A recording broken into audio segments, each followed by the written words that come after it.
So how's that feel? Good. Bad. What do you guys like to do in the river? Swim off the rock. Go down the water rapids. That's what I'm gonna do right now. What else do you like to do on the river? Swim. This river's like a magnet to me.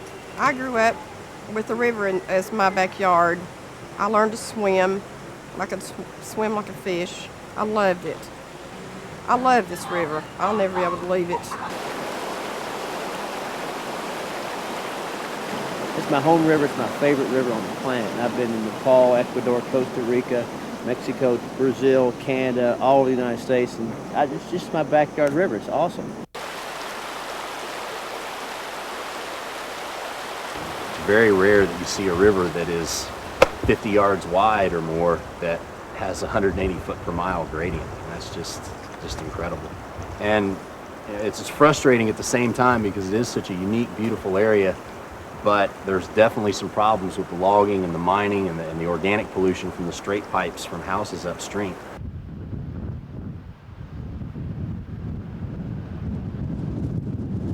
I've always said this is the Appalachian outback of the southeastern United States, and it's the best kept secret we've got is not a lot of people knowing about it, but that don't put no beans on the table and feed these little hungry mouths we got going to school.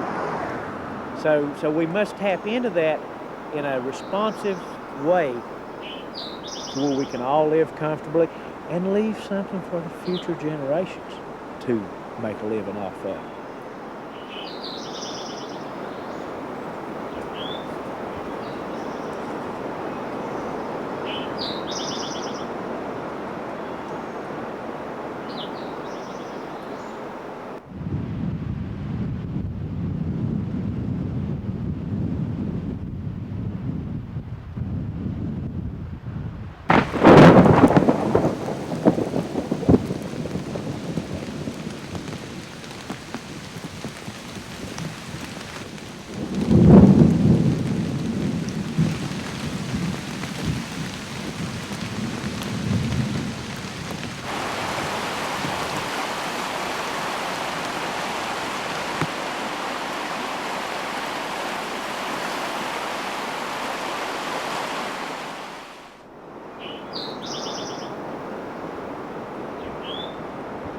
This is Pine Mountain.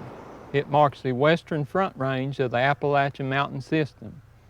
It stretches for 125 miles across southeastern Kentucky to southwest Virginia, and it actually forms the boundary between Kentucky and Virginia once you get northeast of Pound Gap. And the ridge finally ends at Breaks Interstate Park, where it plunges more than 2,000 vertical feet to the Russell Fork of the Big Sandy River.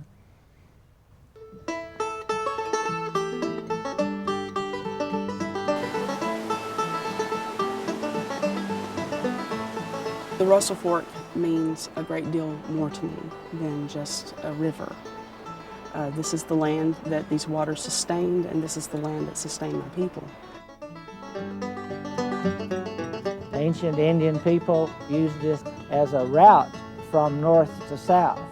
For example, you'd read about war parties from Ohio coming down into Virginia, and this very gorge here was part of this continental trail system. This whole area here, it's part of my heritage. It's part of all of Kentucky's heritage. Daniel Boone came through here, and some of my family, my ancestors, were with him. They settled in this area before 1810, probably came up around 1806. They considered it a paradise. The land was fertile. The valleys were protective.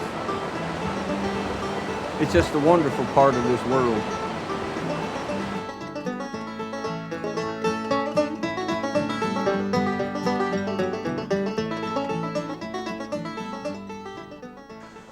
Yeller Poplar Lumber Company had bought all the timber around this vicinity here, up Bartlett Creek and around. and they had to have some way to get it out. They bring this timber out on a narrow gauge railroad, the dink as we call it, up to the mouth of Bark Lake and dump it into the river. They built this dam. They would haul their logs, put them in the river here till it got plumb full. Then they'd take dynamite and they'd dynamite their boards out of the dam and they'd splash them. Plumb in the logs would go plumb into Elkhorn City, and they'd gather them up down there and into rafts and take them into Catlettsburg.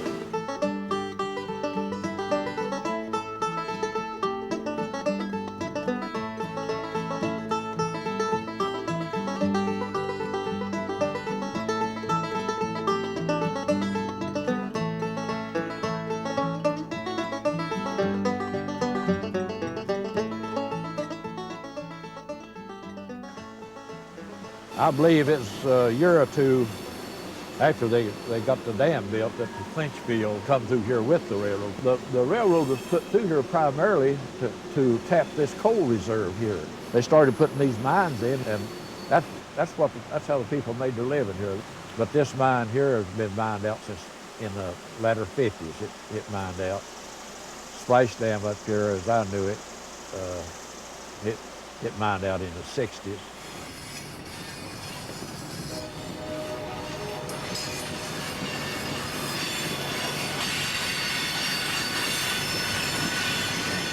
Well, as you know, anybody now around here, they're connected to coal some way. I mean, everything is coal related, and with it going down, you know, we need something else to come in here for people to work, you know. No, my boys will never be back in Elkhorn. Jobs. Job availability. I have one that might possibly someday come back because he likes the outdoors, he likes camping, he likes all that, and his field in college is environmental science. But no, my other two will never be back here because they can't make a living here.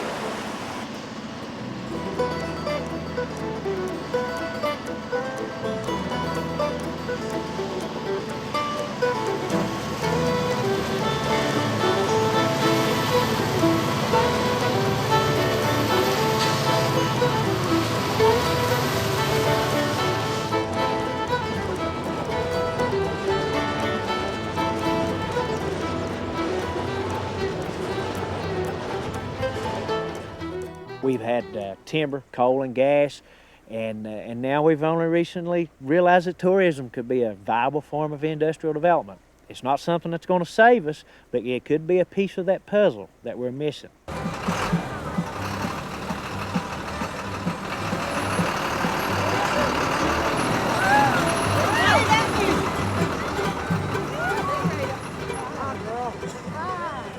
This is a small community, which is the gateway to the breaks in our beautiful Big Sandy River here, and we would like to keep it sort of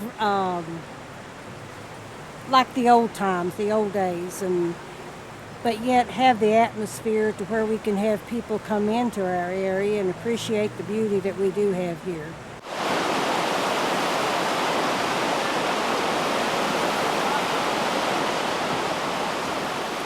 There are a couple of key issues with regard to the Russell Fork River and how it relates to infrastructure development. The first and foremost, in my eyes, is its recreational use and how that can be used as an alternative to extraction industry to broaden our tax base in the area. The other way that this is extremely important is that you can't do damage upstream and not expect it to come downstream. And while this is a very nice, lovely, protected area, it's very clear borders, there are signs up everywhere. You're now entering the Breaks Interstate Park. Oh, that's not so upstream. Upstream, you've got trucks that are crossing stream beds, sedimentation coming from the hills because they've clear cut every piece of timber that's on the hills. Those things that go on upstream are directly reflected down here. And if we don't do a better job of protecting what we've got upstream, then sooner or later, and it may take years, but sooner or later, we're going to see the damage right down here.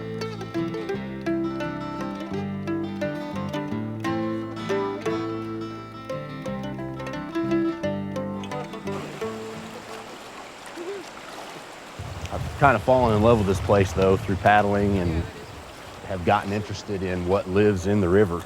So for my master's thesis, I decided to do a faunal survey of this entire drainage basin. Another big reason why this study needs to be done is this is an area that has been heavily impacted by coal mining, logging, organic pollution from straight pipes and housing, and really the non-game species, the species that you don't see as a fisherman, are really the true indicators of the health of a river system. They're the canary in the coal mine, things like darters, chubs, suckers. When those things start to disappear, you know that there's water problems.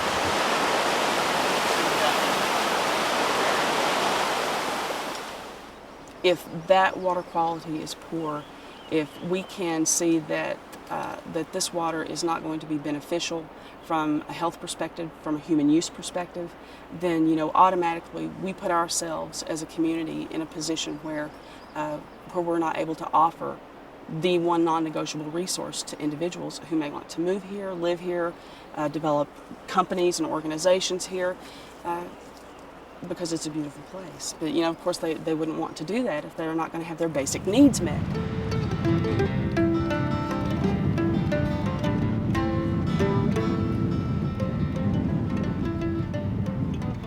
Some cleaning has to be done.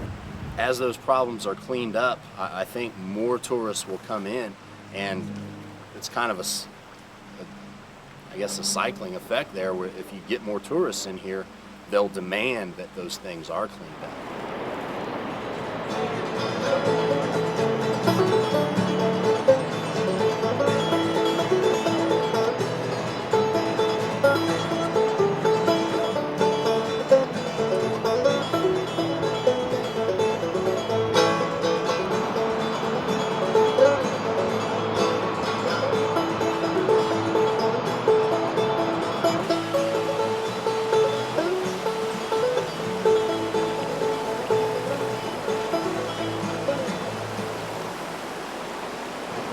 Tourism is going to be what it's going to take, I think, to make this area grow.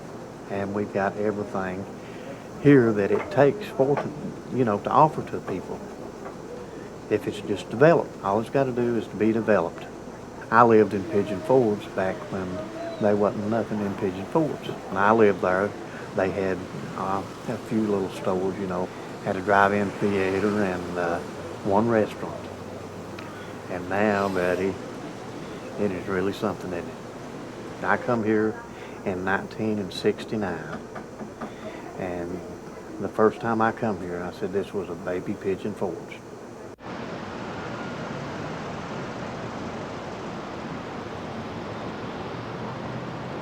Just like with any type of development, you're looking at recreational development. When you're looking at drawing people to an area for tourism or drawing people to an area because they want to live there, you need to have a variety of opportunities all kind of tied together that offer a reason for them to come.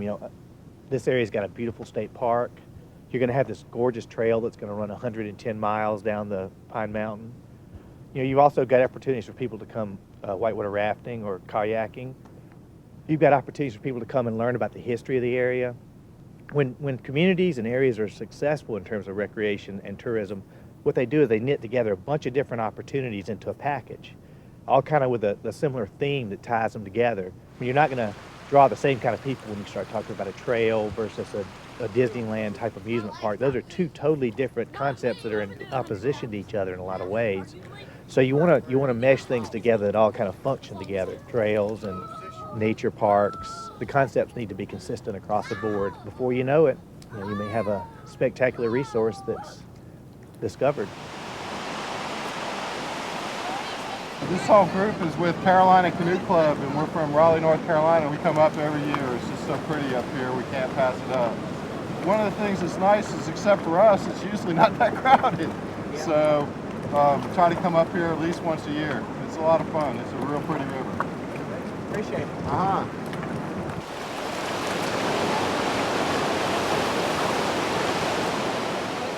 It's beautiful, and that's pretty much the way I'd like to keep it. I don't want it to become a Gatlinburg or you know, big tours, things like that, because you lose what we've got when it comes that way.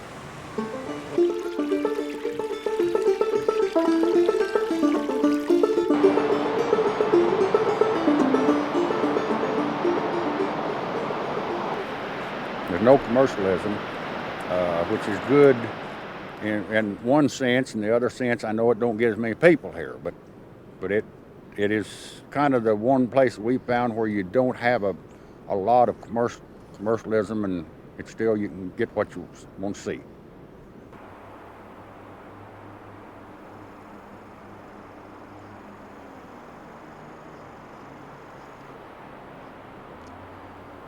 The thing that I see happening with the Russell Fork and with the gorge here, with the Breaks Interstate Park, is that because this has been the one protected area, I think that it can become the birthplace for a lot of different types of activities. You know, the water recreation, the kayaking, the rafting. It's great fun, the camping and hiking. I mean, there are sites here you're not going to see anyplace else. There's a rich history here that is unspoken. The only time we ever get to hear it's among stories and sitting around the dinner table with mom, you know, I mean, that's where I hear my stories. But, you know, we need to put these stories out here in a way that people can consume them and become a part of them as well.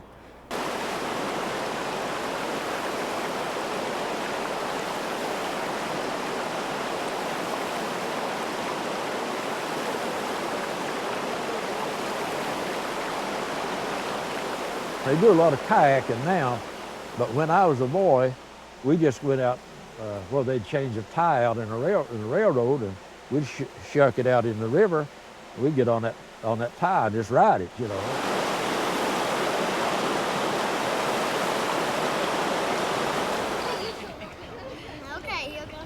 And as you look around the country now, one of the hottest things in tourism is ecotourism. Ecotourism is using the environment, using nature, using nature-based recreation to draw people to a place to learn about that nature. Ecotourism is not a get-rich-quick economy, but it is a sustainable economy that your great-grandkids could make a living off of if it's something you develop properly. And we're only beginning to realize that they can be tapped into as a form of economic development, and that someone could make a living doing that, supporting rafting trips, kayaking trips, guided hiking trips, nature walks, that type of thing.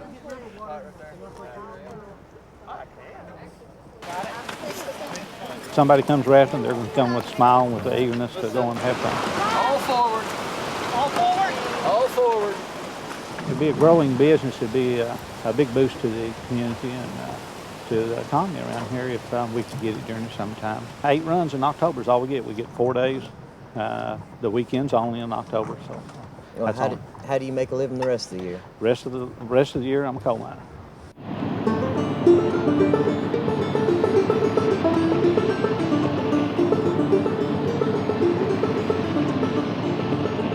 In this community here, it's probably the most tolerant and receptive to the paddling community that I've ever seen. I paddle all over the country.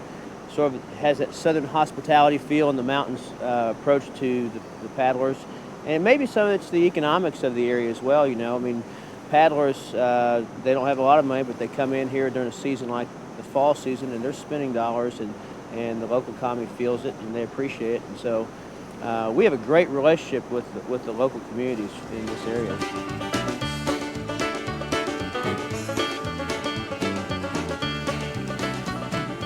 There's paddling opportunities for beginners and intermediates, advanced paddlers, and then there's the attractive expert class run through the Russell Fork Gorge, which draws a really neat group of sort of eclectic, odd, but expert, really talented whitewater people.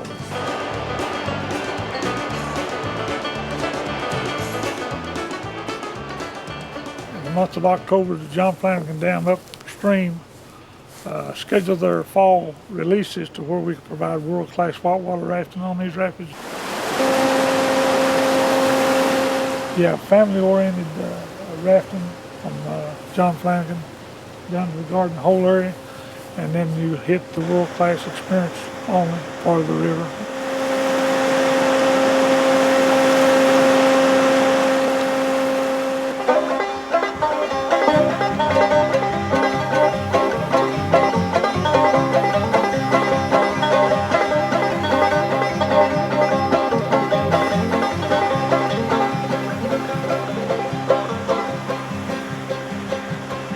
Going to Rocky Island, oh honey ho. See my candy darling, you know I love her so.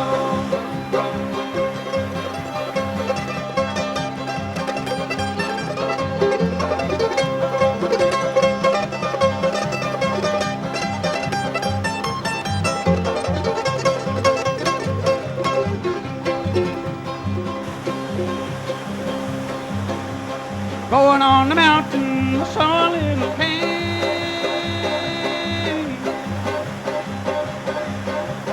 racing some lasses with Eliza Jane. Going to Rocky Island, oh honey ho.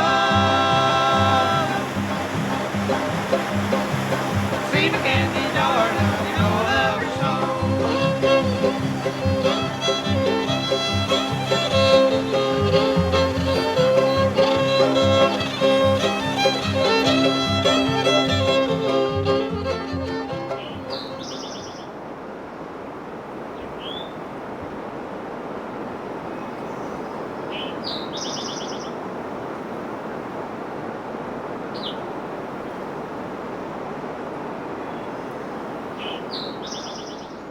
The Russell Fork River and the Breaks is a great destination, but we've got to take care of all of it.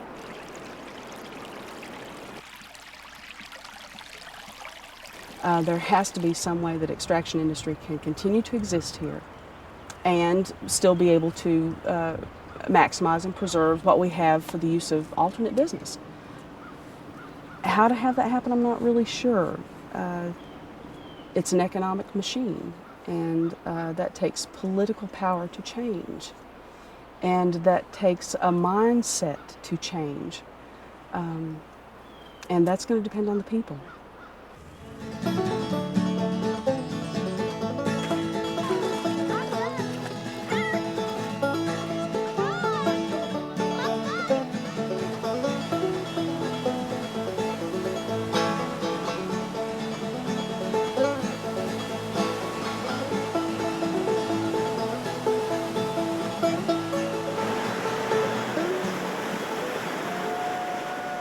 So there has to be the balance between development and preservation. I'm a strong proponent that you can't really have one or the other for the long haul of our country without having them both for it to be successful.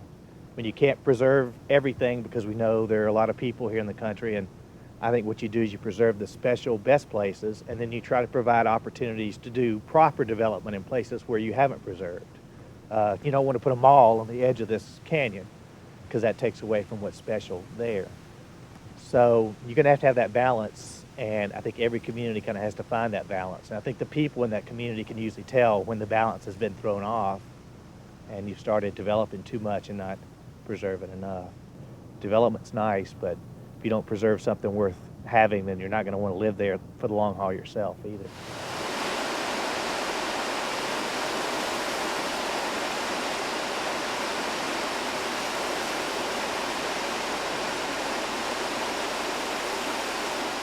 Where there is no environmental revitalization, there'll be no significant economic development of any kind.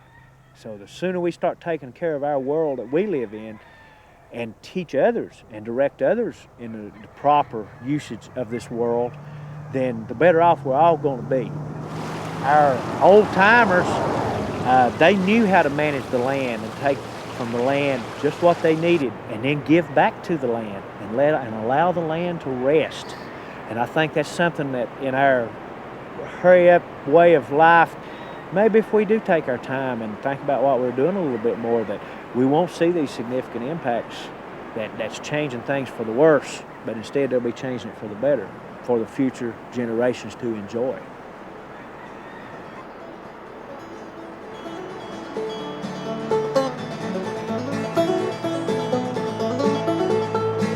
Pack up my belongings and I'll be on my way as soon as this cold snaps through. Down to the corner of Kentucky where nothing ever died and the stories are always true. Oh, there's nothing else to do but follow that old winding road back to the hills, to the breaks of the big sandy down there to make my home.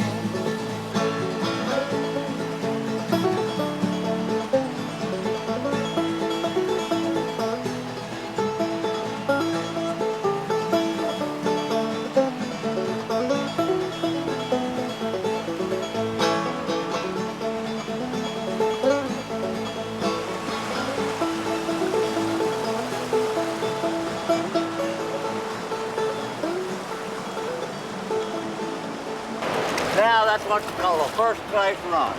Well, I'm glad you're out here doing it. I'm glad to be here doing it. At my age, I'm just glad to get down here and do it. A lot of men my age, when they get my age, can't even get to the river. I hear that. You've got to stay at this thing, day in and day out. It's the best exercise that any man can do. Well, see you again when the river gets up a little bit. All right.